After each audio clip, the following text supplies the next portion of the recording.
କାହାକୁ ମାଗିବାର ନାହିଁ, ଯାହା ଉପର ବାଲା ଦେଲା ନିର୍ଦ୍ଦେଶ।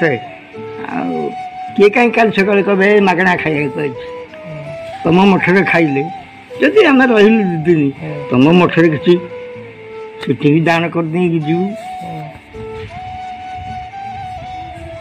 ଖାଇବାକୁ ସବୁଆଡ଼େ ଅଛି, କିନ୍ତୁ ତାର ଅର୍ଥ କ'ଣ?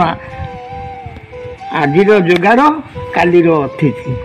ତେଣୁ ଯେଉଁ ମଠରେ ଖାଇଲ ଯଦି କିଛି ତମ ଯେତିକି ସ୍ୱଚ୍ଛ ହଉ ଦେଲେ, କାହିଁକିନା ତମକୁ ମିଳିବ ନାହିଁ। ତୁମେ ଖାଇଲ, କାଲି ଯିଏ ଆସିବ ସେପରେ କ'ଣ କୁହ? ତମ ପାଖରେ କିଛି ଅଛି ତୁମେ ଦେଲ, ଆଉ ତୁମକୁ ମଠ ନ ମିଳିଲା ଧର ବଜାର ଅଛି ତ ଜଳଖିଆ ପତ୍ର ଖାଇଲ ନା ନାହିଁ। ସିଏ ଦେହ ବୁଲିବା ଅଲଗା ଥିଲା ଦୋସରା।